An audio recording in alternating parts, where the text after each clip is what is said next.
President Obama largely avoiding the campaign trail ahead of the fall elections. But in many ways, the midterms could actually be a referendum on his performance. When asked to grade his handling of the economy, here's what the president had to say. It's incomplete because until the economy has rebounded fully and people are feeling better, we've got a long way to go. But when I look back on what we've accomplished in the last 18 months, preventing the country sinking into a Great Depression, stabilizing the financial markets, saving the U.S. auto industry, oh, and by the way, passing health care, I'd say that's a pretty good track record. So how does the president factor into campaign 2010? Joining us now is Brian Donahue, founder and partner of Kraft Media Digital, and Richard Socarides, the former special assistant to President Clinton. Gentlemen, thank you very much for talking to us. Brian, I'm going to start with you. During the 2008 campaign season, it seemed like Republicans begrudgingly allowed the president of the United States to speak at their convention. It was almost as if George W. Bush was banned from going anywhere near the candidates. And now here we are once again. It seems Democrats are trying to steer clear of President Obama come November. How do you feel that's going to play a role when it comes to the campaign for November midterm elections?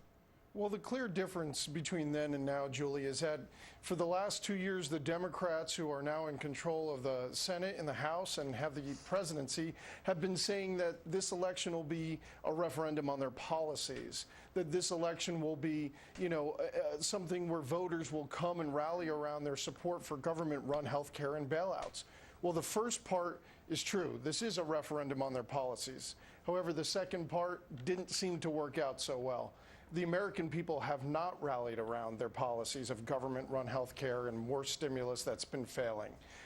So we're going to see that happen in November. We're going to see the voters vote their hearts and minds. And from what we've seen, Tea Party activism, Republicans have been fired up. I think the Democrats have a lot to be nervous about. Julie, Republicans, go ahead, Richard. Let me just say, first of all, I think it's very unclear where the Tea Party activism and the Tea Party activists are going to break and who that's going to be helpful to, because I think you see a very fluid situation. I want to say, first of all, that I think you will see the president campaign as presidents always do, where it's helpful. Most importantly, you'll see him raise a lot of money, and it will have to be, to a certain extent, a referendum on what he's been doing for the last 2 years. But people realize, I think, that we cannot come out, we're not going to get out of from the brink of economic disaster overnight, and that these economic policies are going to take some time to set in. Brian, you were talking about Democrats having a hard fight come November and Republicans feeling stronger, but what about independents? Because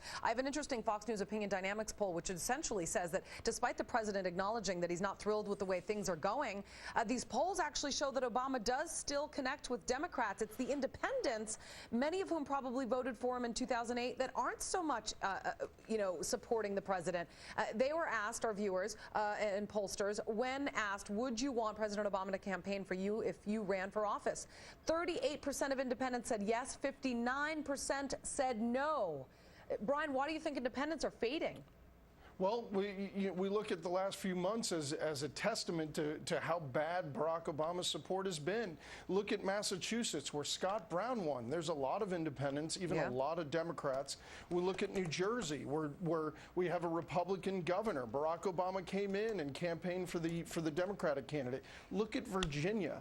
I mean, these are clear examples over the last several months, and not in red states. These are in blue states. Richard, go ahead. Those indeed are some examples where the Republicans won and the Democrats lost, but I think it's very unclear at this point where these independents will go. I mean, the Republicans have not offered a clear alternative, and the Tea Party activists are not social conservatives for the most part. There's a study out this week that shows that they're really more moderates, and if you don't, you have to give. You can't beat somebody with nobody, and if there's no alternative, the Republicans continue just to be the party of no. I don't think they'll do very well. But I'm not sure Democrats are so impressed either, Richard. Obama's numbers have practically flipped from where they were last year. I just want to tell you one more poll, and you can speak to this. This time last year, 50% approved of his job performance. Now only 43% do. 38% disapproved a year ago. Now 50% disapproved. This doesn't help Democrats going into the midterms. His numbers are pretty much exactly where Clinton's numbers were and where President Reagan's numbers were in their second year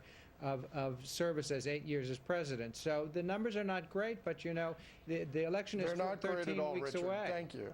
Brian, I'm going to give you the final word. Go ahead. Yeah, well, the bottom line here is this.